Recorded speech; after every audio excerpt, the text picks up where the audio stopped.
할렐루야. 경상도에서 나고 태어난 할머니 할아버지가 80이 넘어서 TV에 출연하게 되었다 그럽니다. 그래서 아나운서가 할머니한테 할머니, 할아버지한테 평상시에 꼭 듣고 싶었던 얘기가 뭐냐고 그렇게 여쭈니까 할머니가 저 양반 누가 경상도 문둥이 아니라 그럴까봐 한 번도 사랑한다는 얘기 못했는데 죽기 전에 사랑한다는 말을 듣고 싶다고. 그러니까 할아버지가 아유, 그거 어떻게 남사스럽게 그런 일을 하냐고. 그러니까 방청객들이 막 박수치면서 할아버지한테 사랑해 하라고 하니까 야, 할아버지가 드디어 말했답니다. 뭐라고 말하냐? 지도 알기다, 이렇게 얘기했다 그럽니다. 그래서 저는 오늘 여러분 옆분들에게 우리 늘 인사하는 것 대신에 옆분들에게 사랑한다는 표현을 합시다. 지도 알기다, 이렇게 한번 인사해 볼까요? 네.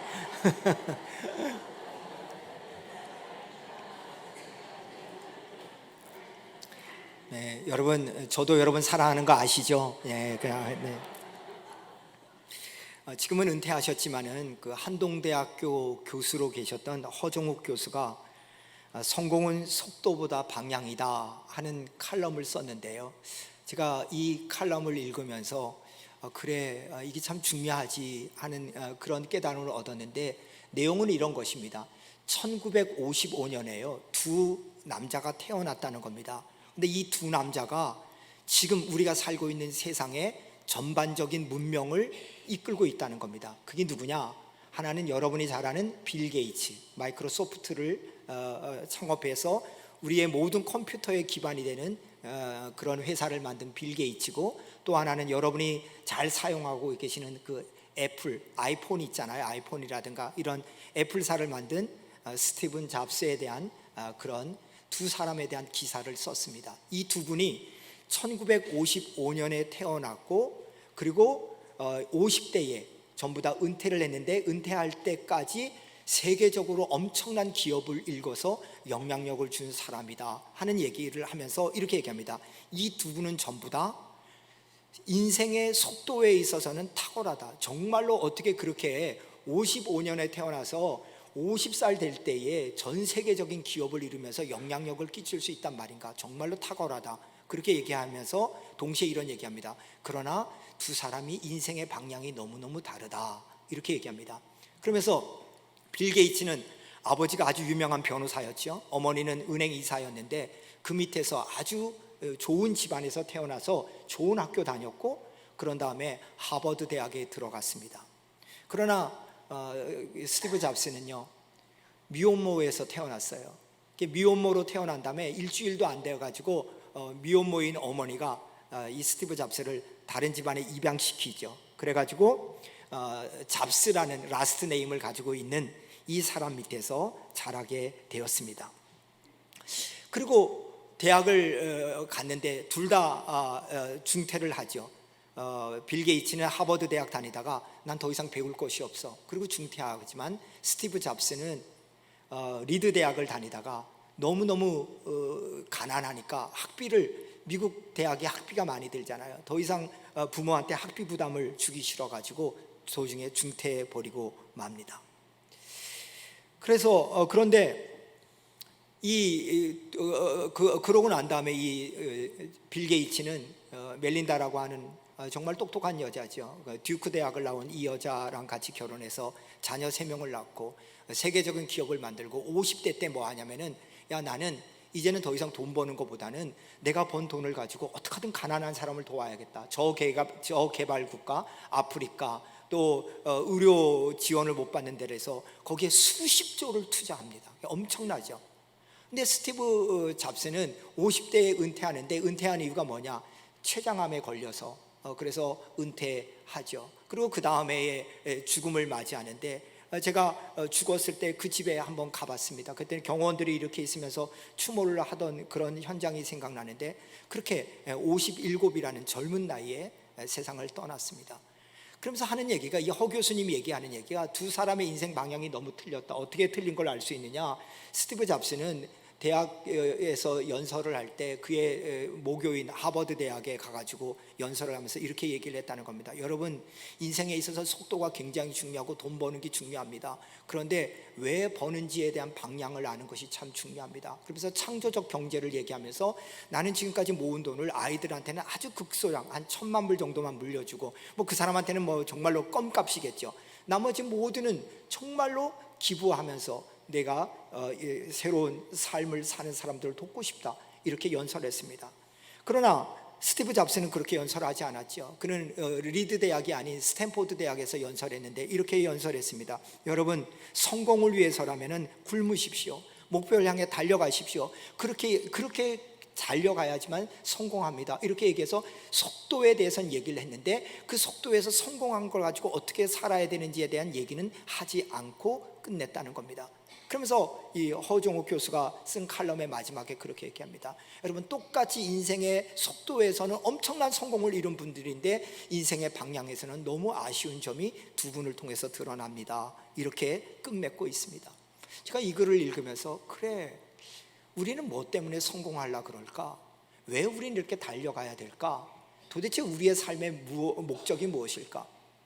여러분, 그것에 대해서 한번 생각해 봤는데요, 제가 이민교회를 개척하고 있을 때 아주 가깝게 지냈던 오석환 목사님이라는 분이 계신데, 이 오석환 목사님은 2세와 3세들 영어권 아이들을 대상으로 목회하는 분이죠. 그러니까 거기는 뭐 40대, 50대, 60대까지 전부 다 영어만 사용하는 교회인데요, 그 목사님이 저희 교회 와서 강의하면서 이런 얘기를 해요. 한국에는 한 11,000개 정도의 직업이 있다고 그래요. 그리고 미국에는 3배 많은 3만 개 이상의 직업이 있다고 그럽니다. 엄청나게 직업 종류가 많죠. 그런데 이민 와서 살고 있는 한인 부모들은 3만 개 직업을 5개로 죽여 버렸대요. 그게 뭐냐? 의사, 변호사, 엔지니어, 비즈니스맨, 교수, 이렇게 줄였다는 거예요. 그러니까 참 위대한 민족이라는 거죠. 이 5개의 직업 외에는 어떤 것도 인정을 안 한다는 거예요. 그래서 애가, 엄마 나 음악이 너무 좋아, 나 바이올린 하고 싶어, 그러면 닥쳐 이렇게 얘기한대요. 난 미술을 하고 싶어, 미술을 하면 닥쳐 이렇게 얘기한다는 거죠. 그러니까 애들한테는 아무리 자기가 뭘 하고 싶다 그래도 그 5가지, 법조계라든가 의료계라든가 학교라든가 또 그 비즈니스맨이라든가 엔지니어라든가 이런 쪽으로 다 줄여버려서 아이들한테 뭐하냐, 그 길만 가야 된다고 가르치는 이상한 민족이라는 거예요. 그러면서 이렇게 얘기해요. 왜 그럴까? 왜 부모들이 아이한테 그럴까? 우리도 그렇잖아요. 여기 계신 부모님들 다 자녀들이 그런 데 가기를 원하잖아요. 그런 이유가 뭐냐? 그렇게 가야지만 이 세상에서도 인정받고 좀 편하게 살고 내가 살아봤더니 그런다, 이렇게 생각되기 때문에 부모가 그 마음에 그렇게 한다는 거예요. 이해는 한다는 거예요. 근데 아이들이 막상 그 길을 가지만은 정말 내가 잘 사는 걸까? 내가 정말 행복한 걸까? 이런 고민을 한다는 거예요. 그러면서 그렇게 되기 시작하면 그 다음부터 뭐하냐? 애들의 삶 가운데서 정체성을 잃기 시작한다는 거예요. 여러분, 맞는 말이죠. 어떨 때는 애들한테 물어요. 야, 너 뭐 되고 싶니? 그러면 애들이 그래요. 저 의사 되고 싶어요, 저 변호사 되고 싶어요, 검사 되고 싶어요, 이래요. 근데 의사 되고 변호사가 되고 싶은 게 꿈이 되니까 이 아이들이 뭐냐, 20세 때 인생이 결정돼요. 대학에 의대를 들어가면 성공하는 인생, 꿈을 이루는 인생이지만 대학에서 의대를 못 들어가면 꿈을 이루지 못하는 인생이에요. 여러분, 이런 인생이 어디 있어요? 아니, 19살, 20살짜리가 어떻게 인생의 루저가 되고 인생의 승리자가 돼요? 그러니까 말도 안 되는 얘기를 우리가 하고 있는 거예요. 어떻게 인생의 꿈이 직업이 돼요? 내가 그 직업을 통해서 뭘 하고 싶다는가가 꿈이 돼야 되는데, 우리 아이들의 꿈이 뭐냐? 나 의사가 되는 거. 우리 교회도 의사들이 많으신데 지금 의사들을 뭐라 그러려는 게 아니에요. 무슨 얘기냐면은, 내가 이걸 해서 뭘 하려 그러냐? 근데 애들이 내 의대 못 간 것 때문에 일생을 나는 루저로 살아요. 저도 그렇게 살았으니까요.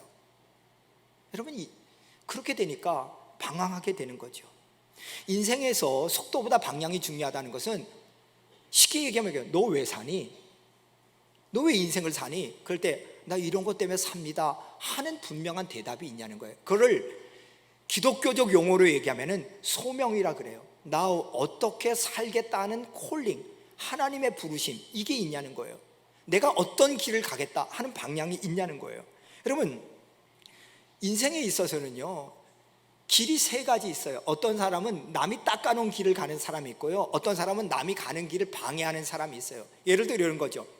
예수님이 계셨는데 사람들이 막 몰려왔어요. 그러니까 삭개오는 뭐예요? 키가 작아가지고 예수님께 못 가요.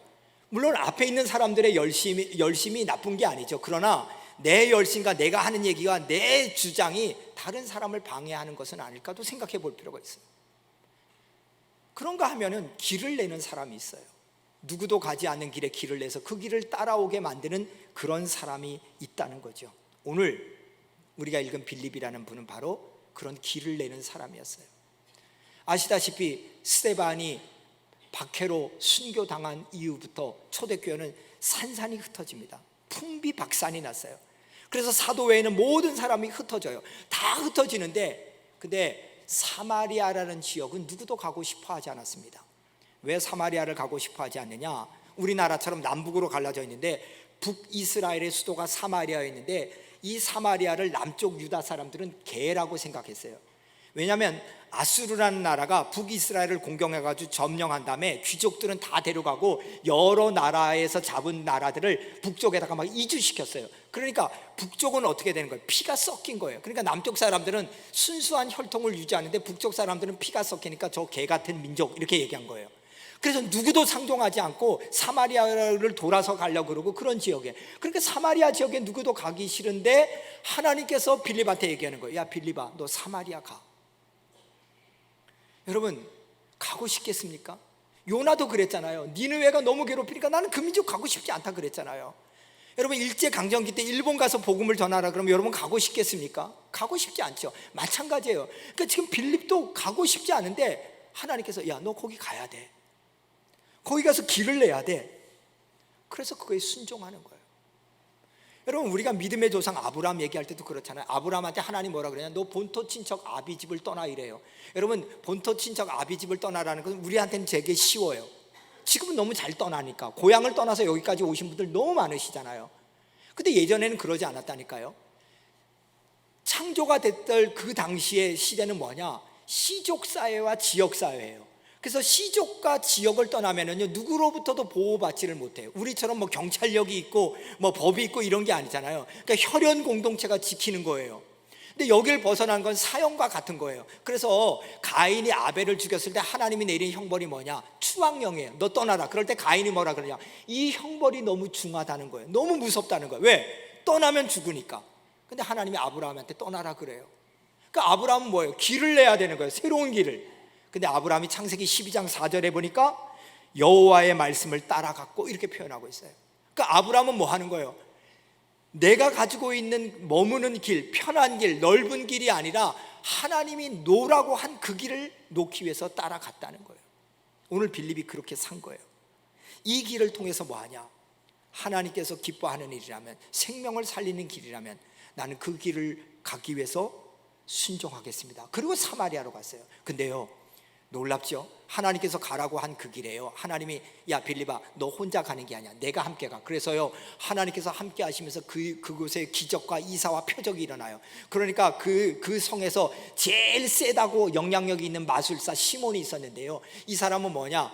큰 자라고 소문이 났어요. 왜? 마술을 하면서 눈속임을 하면서 엄청난 기적이 있는 것처럼 했거든요. 근데 예수 그리스도의 기적을 본 다음에 이 사람이 뒤집어졌어요. 그래서 전심전력으로 예수님을 믿고 따르기 시작해요. 그랬을 때 오늘 본문에 보니까 사마리아 성에 큰 기쁨이 일더라 그랬어요.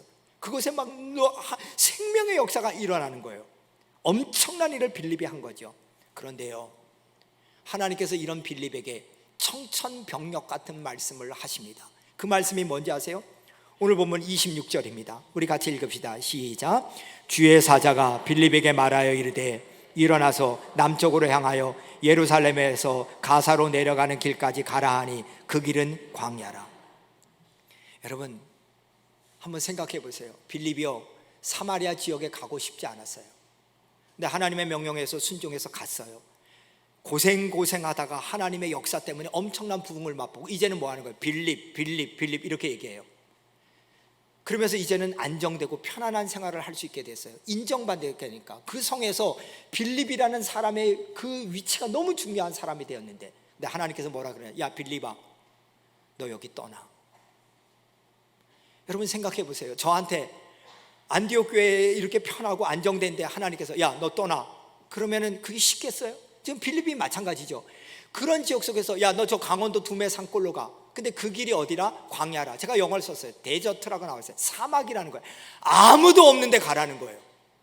아니, 하나님, 내가 이곳에서 고생해서 이만큼 부흥됐으면 다른 데로 더 옮겨 주셔야지. 좀 좋은 데로 가셔야지. 아니, 그게 아니면은 사람이라도 있는 데를 좀 보내셔야지. 하나님, 저를 왜 광야로 보냅니까? 왜 광야길로 보냅니까? 왜 사막길로 보냅니까? 빌립은 고민되었을 겁니다. 이걸 순종해야 돼? 내가 하나님의 음성 이거 그냥 헛소리로 들은 걸 거야? 비몽사몽하다가 들은 걸 거야? 아닐 거야. 그렇게 고민하다가 또다시 순종합니다. 순종하고 광야길로 나갔는데요, 여러분, 놀라운 일이 벌어집니다. 그 광야길로 갔더니까요, 에디오피아, 아프리카죠. 에디오피아의 여왕 간다게의 국고를 맡은 내시를 만나는데, 그 내시가 이렇게 성경을 보는데 이사야서를 보고 있어요. 그래서 저 사람이 이사야서를 이해는 하고 볼까? 그래서 물었어요. 당신 이 내용이 뭔지 압니까? 이렇게 물었더니 이 사람이 나 모른다고 그래요. 그래서 마차에 올라타가지고 이 이사야서를 풀이하고 복음을 전하죠. 그랬더니 이 사람이 나 세례 주세요. 그래서 마차에서 내려서 이 에디오피아의 여왕의 국고를 맡은, 쉽게 얘기하면 국무부 장관이고 재무부장이겠죠. 재무부 장관한테 세례를 베풉니다. 여러분, 무슨 일이 벌어집니까? 빌립이 순종해서 또 광야에 나가서 그 광야에 길을 냈더니 아프리카가 복음화되는 역사가 일어난 줄 믿습니다. 사랑하는 여러분, 길 없는 길을 가는 것은요, 너무 위험해요. 너무 고생스러워요. 어느 것 하나 맞는 게 없어요. 그런데요, 하나님께서 그 길을 내라고 해서 순종해서 가잖아요. 그럼 거기에 뭐가 주어지냐? 생명이 주어지고요, 많은 사람이 살아나는 역사가 일어나고요, 그리고 상상할 수 없는 하나님의 축복이 우리들에게 주어지는 줄 믿습니다. 우리 마중물이라고 알잖아요. 옛날에 펌프에서 물을 끌어올리려면 마중물을 이렇게 집어넣으면 그걸 가지고 막 펌프질을 하면 올라오는 거 우리 알고 있잖아요. 여러분, 마중물의 삶은 뭘까요? 나 하나를 던져요. 희생해요. 근데 그 희생이 희생으로 끝나는 것이 아니라 하나님께서 펄펄 넘치도록 쏟아부는 축복의 통로가 거기에 담겨 있다는 거예요. 우리 청년들이 오늘 필리핀을 향해 가는데요, 코피노를 선교하기 위해서 갑니다. 여러분, 코피노가 어떤 겁니까? 코리안과 필리피노의 합친 합성어잖아요. 그러니까 코리안 필리피노인데요, 이게 어떻게 생겼는가 제가 찾아봤더니 위키피디아에 이렇게 나와 있더라고요. 1980년대 후반 우리 올림픽 있은 다음부터 우리나라 기업들이 외국어가 중요하다고 얘기해서 영어를 잘하는 사람들에게 특채하거나 점수를 주기 시작했어요. 그러니까 어떻게 하면 영어를 배울까 해가지고 제일 체류비와 또 배우는 비용이 적게 드는 필리핀으로 많은 청년들이 갔다는 거예요. 근데 필리핀에 가가지고 우리 청년들이 언어만 배우고 왔으면 좋았는데 그곳에서 필리핀 여자아이들과 동치마해서 아이를 낳았어요. 그게 뭐예요? 이게 코피노라는 거예요. 그리고 이 아이들이 얼마나 고약하고 못됐으면은 그 아이들을 낳은 다음에 그 여자와 아이들만 남겨두고 한국으로 다 와버린 거예요. 그러니까 그 아이 미혼모에다가 아이들이 정상적으로 자랄 수 있겠습니까? 그래서 세부라는 지역에 그 빈민가에 그 아이들이 가장 많다는 거예요. 정말 우리 회개해야 될 얘기죠. 그리고 아버지를 찾으러 한국에 왔는데 국적이 없는 아이들이라는 거예요. 그 아이들에게 우리 청년 아이들이 가서 길을 놓기를 원합니다. 오늘 청년들이 베드로전서 1장 3절을 주제를 가지고 갑니다. 우리 주 예수 그리스도의 아버지 하나님을 찬송하리로다. 그의 많으신 긍휼대로 예수 그리스도를 죽은 자 가운데서 부활하게 하심으로 말미암아 우리를 거듭나게 하사 산 소망이 있게 하시며. 여러분, 우리 청년 아이들이요, 산소망이라는 예수님을 그 아이들에게 전해줘서 그 어려움 속에서도 나 이거 이겨나가야지, 그리고 나 이 상황 속에서도 꿈을 꿔야지, 나를 통해서 하나님이 이루시는 일이 뭘까를 생각해야지, 이 꿈을 전해주기 위해서 우리 아이들이 필리핀으로 떠나는 줄 믿습니다. 여러분, 우리 청년 아이들이 그곳에 가서 길을 놓는 거죠. 무슨 길을요? 예수라는 길을 놓는 거예요. 예수님이 길이요 진리요 생명이잖아요. 그런데 그 길을 놓기 위해서는요, 마중물이 되기 위해서는요, 희생이 있어야 돼요. 정든 교회로부터 떠나고 가족으로부터 떠나고 잠자리가 낯설고요, 먹는 음식이 부실하고요. 그런데요, 예수님을 생각해 보세요. 예수님도 하나님과 동등된 자리를 버리고 이 땅에 오셨어요. 여러분, 하나님이 하나님됨을 버리고 이 땅에 오셔가지고 가장 낮은 자리에서 우리를 섬겼는데요, 우리는 뭐라 그래요? 왜 예수님이 그럴까? 근데 그 예수님 때문에 길이 놓여져 있고요, 길이 놓여지니까 하나님과 우리 사이에 막혔던 땀이 열리고요, 생명이 열리고요, 그 다음에 엄청난 사람들이 주님 앞에 돌아오고, 그리고 하나님께서는 예수님을 모든 이름에 뛰어난 이름으로 삼아주신 줄 믿습니다. 저는 우리 청년들에게 그런 꿈을 봅니다. 우리 청년들이요, 이 말씀에 순종해서 그렇게 갔더니 그들이 휴가도 반납하고 또 학교에서 방학하는데 자기들이 놀 시간도 반납하고 그 어려움에 갔지만은, 그러나 하나님께서 그들을 통해서 소망의 길을 놓게 하시고 또 그 아이들을 만민보다 우승한 복으로 하나님께서 삼아주실 줄 믿습니다. 여러분, 그렇기 때문에 이 길은 생명의 길이고 이 길은 소망의 길이고 이 길은 하나님이 기뻐하는 길입니다. 미국에 있다가 2004년도에 개척했죠. 개척해가지고 이렇게 목회를 하는데, 교회에 중고등부 학생들이 한 10몇 명 정도 1년 지나자 모이기 시작했습니다. 그래서 그 아이들을 데리고 우리 교회 자체적으로 수련회 갈 수 없으니까 예수전도단과 연결해서 멕시코 선교를 갔습니다. 멕시코 선교를 딱 갔는데 정말 기가 막히더라고요. 왜냐, 우리나라 60년대 후반과 70년대 초반 같았어요. 그 지역에 딱 갔더니 전기는 들어오는데 수도가 들어오지 않아요.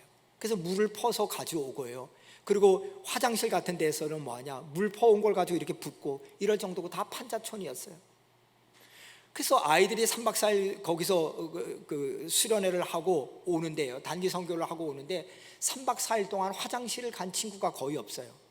그러니까 익숙하지 않으니까. 그래서 국경을 넘어와서 맥도날드에 들어가면 와, 드디어 변을 냈다, 그렇게 좋아해요. 그러면 하는 얘기가, 우리가 너무 행복한 데 사는군요. 아이들이 그러더라고요. 그러면서 하는 얘기가 이렇게 얘기해요. 목사님, 저는 거기 갔더니 그 멕시코 애들이 너무너무 불쌍해가지고 우리가 거기다가 교회를 줘줬으면 좋겠다고. 그래서 제가 그랬죠. 얘들아, 우리도 교회가 없어가지고 스페니시 교회 빌려가지고 이렇게 예배 드리는데 어떻게 우리가 걔네들한테 교회를 줘주냐. 우리도 지금 1년뿐이 안 되고 새 들어 사는데. 근데 하나님께서 그때 저희 교회를 축복해 줘서 한 20만 불 정도의 헌금이 모여 있어요. 교회를 건축하려고 준비하고 있었죠. 근데 그때는 장로님들이 안 계시니까 우리 권사님들 리더십 이렇게 모아가지고 애들이 거기다 교회 건축하기를 원하는데 어떻게 했으면 좋겠냐 그랬더니, 우리 리더십이 우리 애들의 꿈을 이뤄주자고, 우리 교회 짓는 건 나중에 하고 그것부터 하자고. 그러니까 얼마 드냐 그러니까 10만 불 든다는 거예요. 그 인건비가 싸니까 그 정도면 된다는 거예요. 근데 어디 그래요?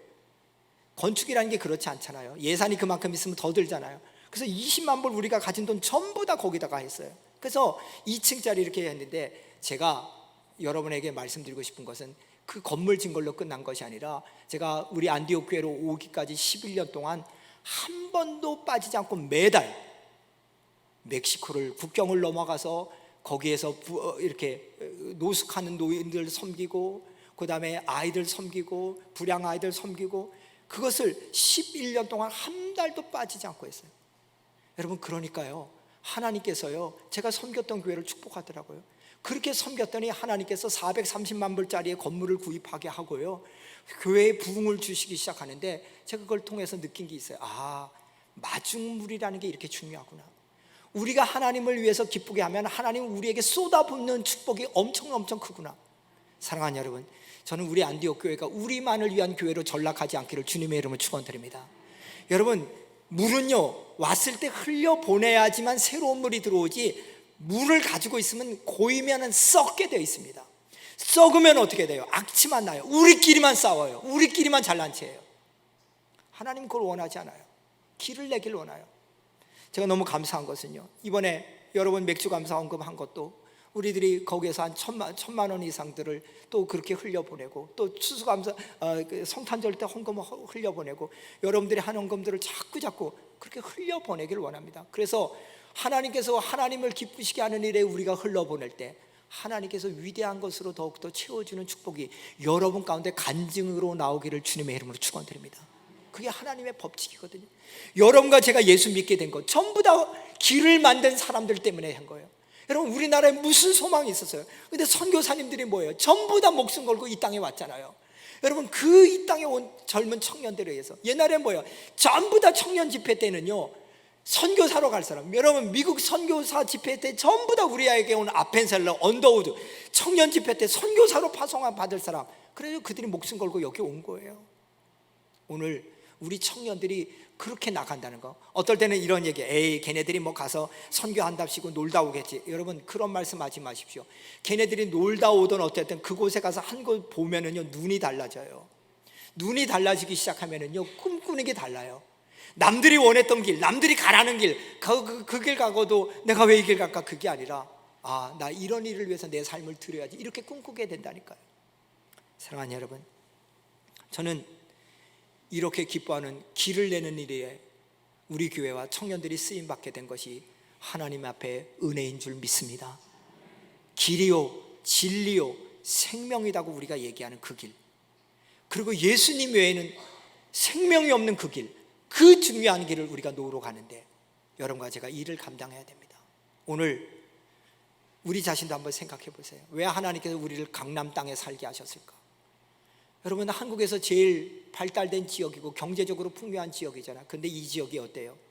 맨날 아이들이 치열한 입시 전쟁 속에 살아요. 이곳이 환락지역이에요. 유흥가가 많아요. 마약이 판을 쳐요. 음란함이 판을 쳐요. 하나님이 이런 삶 속에 생명의 길을 놓으라고 여러분과 저를 또 부르시고 이 교회를 세우신 것은 아닌가요?